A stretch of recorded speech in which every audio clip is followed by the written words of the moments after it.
It was a cold, moonless night when Daniel's car broke down in the middle of nowhere. The road stretched endlessly in both directions, swallowed by darkness. His phone had no signal, and the nearest town was miles away.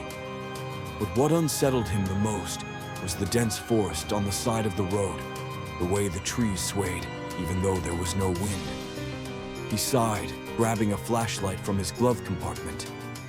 I need to find help. The only thing nearby was a narrow, beaten path leading into the forest. The moment he stepped inside, silence consumed him.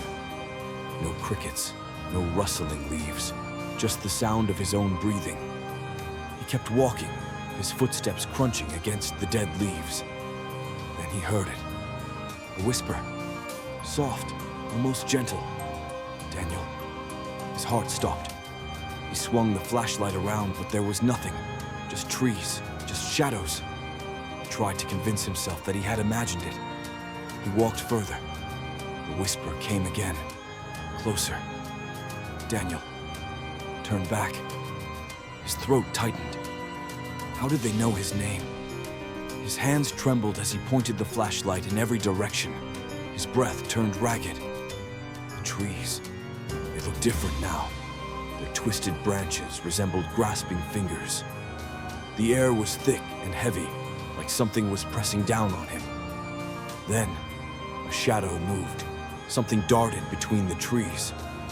Daniel stumbled back, gripping his flashlight like a weapon. He turned to run but froze. There, in front of him, was a figure. A woman. Pale. Thin. Her dress was torn and covered in dirt. Her eyes, they were hollow, black voids. She smiled. You should have stayed in the car. Daniel didn't scream. He couldn't.